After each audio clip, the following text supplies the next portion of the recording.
Welcome back to another episode of Unpacking Me, the parts of trauma no one talks about. I am your host, Nikki Cameron, And I am your co host, Murnell St. Jean. and today we are talking about how he chose to break the cycle, what it actually takes for a father to show up differently. I like this. This is nice. This is a positive experience. I'm enjoying this episode so far. We haven't even started. It feels light, It feels right? light. Like the others. Okay. Yes. We like to say people are cycle breakers. They Mm. break cycles, they break generational curses, they break the burden of the bloodline. Mm. But let me tell you something, it is damn hard work to be out here breaking cycles. It's a lot. It's a lot. It's a lot. It's a lot of putting your pride to the side. It Mm-hmm. requires a lot of saying I'm sorry. It requires Mm. a lot of looking in the mirror and seeing the parts with the warts that you don't want to see. It's a lot. It is. It's a lot. It's a lot. And I think it's important for us to honor those fathers Yeah. who, because they value their family, their children, they decided to do every pain in the ass thing Mm. that it takes to preserve their family and break that cycle of harming their children and destroying their relationship. Kudos to you guys. So we just want to honor you if that is you, because breaking cycles is a lot of self awareness. Self awareness at its max. A lot of self awareness, a lot of managing your emotions, a Oh lot of Lord. choosing to learn to do things differently. A lot. A lot of, that's a hard one. Mhm. Unlearning survival Oh, techniques. God. Survival patterns is the hardest thing ever. Yeah. And that's why a lot of kudos go out to you fathers who have decided and chosen to be different. Hmm. Because let me tell you, that level of accountability and really taking that accountability for even things you didn't do but are choosing to do differently Phew. takes a lot of courage. A That lot. is a very courageous thing to do. Yes. A lot of courage, a lot of patience. And like I said, a lot of putting your pride to the side. Yeah. Because Yeah. the pride typically goes before the downfall. That damn pride and the ego. And it's important to recognize that, you know, question, are you repeating the patterns of what was done to you, the harmful things that was done to you? And what can that look like? That might look like you lashing out at your children, Mm-hmm. not listening to them, using, I'm going to name it, violence. That's a big one. Using violence, humiliating your children, degrading them, um, and punishing them harshly versus using discipline. Are you using withholding love? Mm. I've That's literally a big heard, one. yeah, I've literally heard some fathers say, I'm not gonna make it easy for you. My life wasn't easy. What kind of fool you think I am making it easy for you? No, you need to go through hardship too. Excuse me? Like what are we doing? Like a concentration camp? Are we in a family? What is It's this? it's the idea that my life was hard, therefore yours have to be hard too. Yeah. It's that idea of, and that is, there's that generational passing on the generational trauma. Hmm. Just because I got beat doesn't mean I have to beat. There has to be another way to fix the problem. And that's just it. Many of us were just never taught this concept of managing your emotions, Mm. right? Uh, and because we were never taught this concept around, there wasn't this general understanding of the importance of managing emotions. When something happens and in a fatherly role, you lash out because you feel scared or you feel anxious, you use your words to communicate how afraid, how anxious you are, but what you've left behind is an emotional scar. And you know what? One of the things that I want to name is that for you as a father to choose to be different and to break the cycle means that you have to decentralize yourself. Say that again.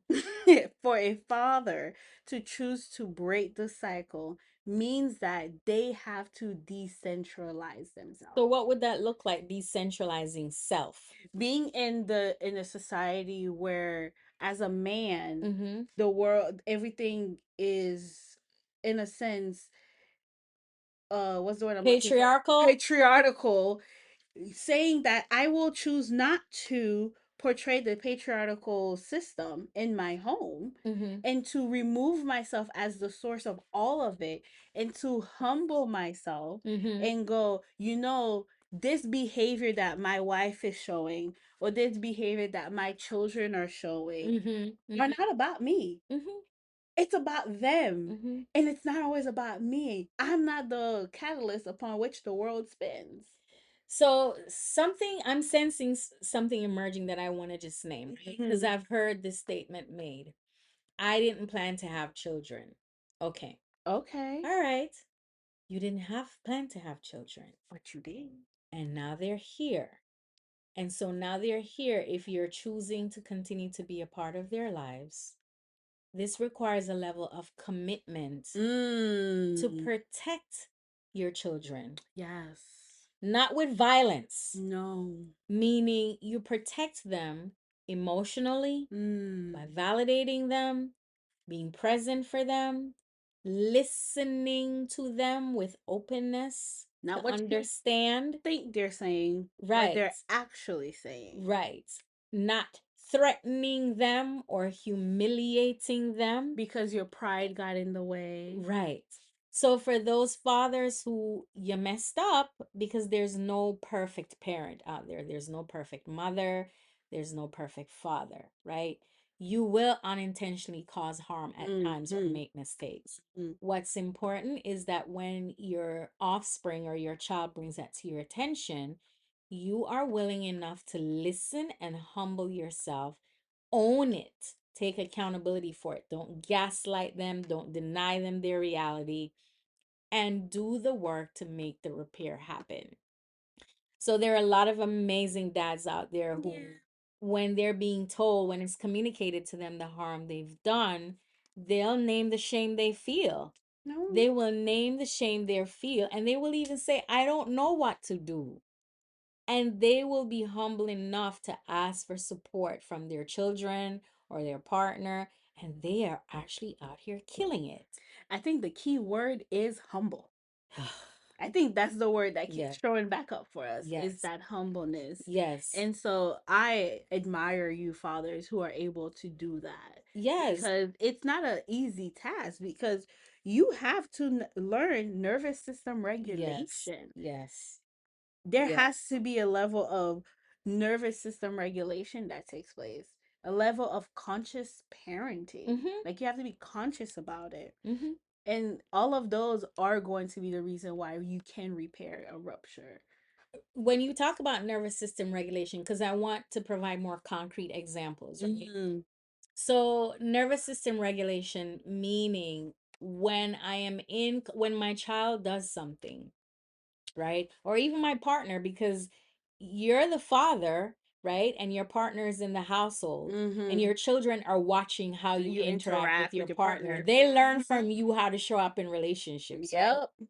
Start by paying attention to your body Mm. in the midst of a conflict and how your body feels, how you feel. Start with that. Start by maybe walking away, and it's okay to say I need a I need minute. it. And step I need away. some time. Mm-hmm. I need a minute. I need to step away for a minute. That's okay than just lashing out. And sometimes we will lash out because we're not perfect. Mm-hmm. Nervous system regulation means that you learn and get an understanding of your feelings, your emotions, pay attention to when they emerge. It also means that you're taking responsibility for your feelings, Mm. your emotions. Mm. You're not putting that on your children. Look what you made me do. See how you made me angry. No, No. your anger belongs to you. There's nothing wrong with being angry. It's the behaviors that follow your anger when it shows up, right? So, for those of you who are wanting to break the pattern, it starts with you understanding that your head and your body, your brain and your body, they Harmony operate wars. in partnership, right? Conscious parenting, I always suggest to parents to ask for feedback. Ask for feedback from your partner. Mm-hmm. Ask for feedback from your children, Mm-hmm. right? Um, and also just being aware by reading books, learning. Remember how you were parented, the things that your parents did that were healthy and well, the things that your parents did that caused you harm that you're still struggling from, and make a commitment to not repeat those, right? And, especially for those who say they believe in God and they're Christians, God is love. God is love. So I always also challenge fathers and mothers too, and I always say, would you talk to your supervisor the way you talk to your child? And you know what? You just brought up an idea for me. The Bible also says that children are a gift. Would you treat your gift like this? Is this how you want to treat the gift you got? I Yeah, always say that. And another thing about conscious parenting is being intentional about intentional. Yes. the way you're raising your kids and what you want to see in your children. Yeah. If Yeah. you're intentional about what you want to see, then you're going to be intentional about how you treat them because we're trying to get a result, a good one. Hmm. But intentionality is really big on conscious And parenting. conscious parenting also means that you're not raising you're having an understanding that you're not raising your son or your daughter or otherwise to be you. Yes, We are not meant raising to many. raise our children to become who we are or fill the void that we didn't get to fill in our lifetime. Mm-hmm. Your children have their own identity, their own personalities. And if you are imposing what you want onto them at all times, then where's the room for them to To discover this. who they are at heart? Mm-hmm. It's stifling, right? And Mm-hmm. it's belittling, and they need space to discover who they are with your protection and guidance. Yeah.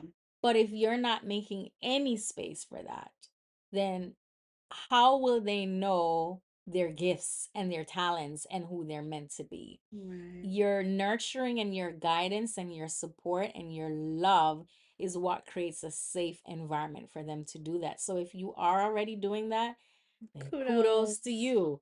Kudos to you, right? But that's the best thing. And be open to repairing your wrongs. Conflict is always going to happen with you and your children. Yes. Conflict is always going to happen with you and your children. So normalize it. There's nothing wrong for you guys to have disagreements, but it's how you manage the conflict. What do you do to repair it when it happens? You can always go get the help of a therapist, read books to help you. YouTube has Lot. tons of resources. There's one channel called Active Parenting. I listen to that Yeah, channel. Active Parenting on YouTube, and it's free. And they're constantly teaching communication Mm-hmm. skills, constantly helping you to understand development in children. And if you have adult children that you are fathering, ask for feedback from them, talk to them, and don't treat them like they're still your little girl. They're your little girl, but they don't need you to parent them anymore. What they need is your Is your respect and your support. support? Yeah. So repair is possible. And if you're out there holding it down and humbling yourself and Being there, facing the hard things, breaking those cycles. then good job, Dad. Good job. Good job. But change is possible It is possible. if you choose to do the work. It's a choice. Until next time, be kind to yourself because you deserve it.